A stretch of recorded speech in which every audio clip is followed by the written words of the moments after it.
What's going on, guys, and welcome to the Grand Variety channel. In this video, I'm going to be talking about episodes 4 and 5 of Seraph of the End. So let's get this started.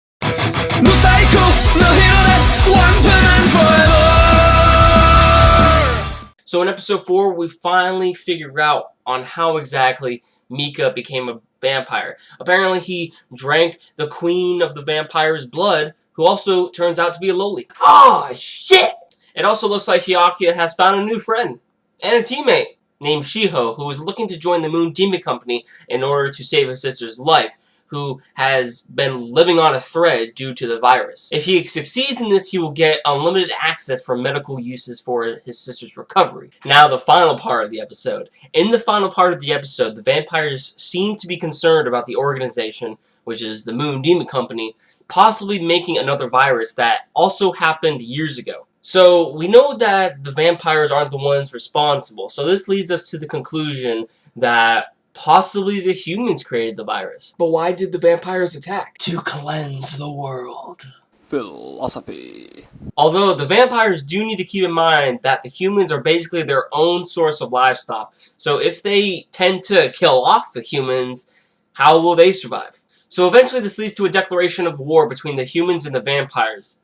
They've already declared it. One side has to end it.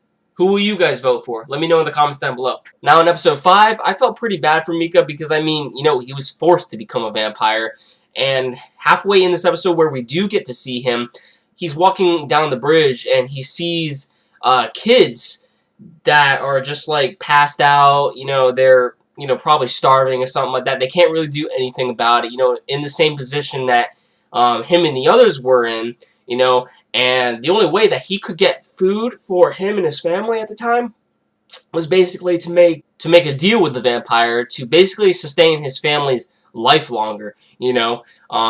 So, yeah, these kids aren't really being fed right at all. You know, they're living a horrible lifestyle because the vampires are overthrowing them. But then also we get to see Mika go down this alleyway and possibly the same house to where him and his orphan family was living in before, but we see these two kids that were there, and when they see him, they just like say, stay away from me, you know, don't hurt us, you know, that kind of thing. They see him as a monster. So this was pretty sad to see because, you know, Mika, it's not his fault for him turning into the way he is, you know. He was basically forced into that position to basically be the queen's bitch. The rest of the episode basically just focuses on the preparation for getting ready for the vampires and the humans battle to clash it out. We have Hyakuya, Gurren, Yoichi, Shiho, and Shinoa enter a dungeon and basically where the demon contracts take place, in which Gurren tests Hyakuya, Yoichi, and Shiho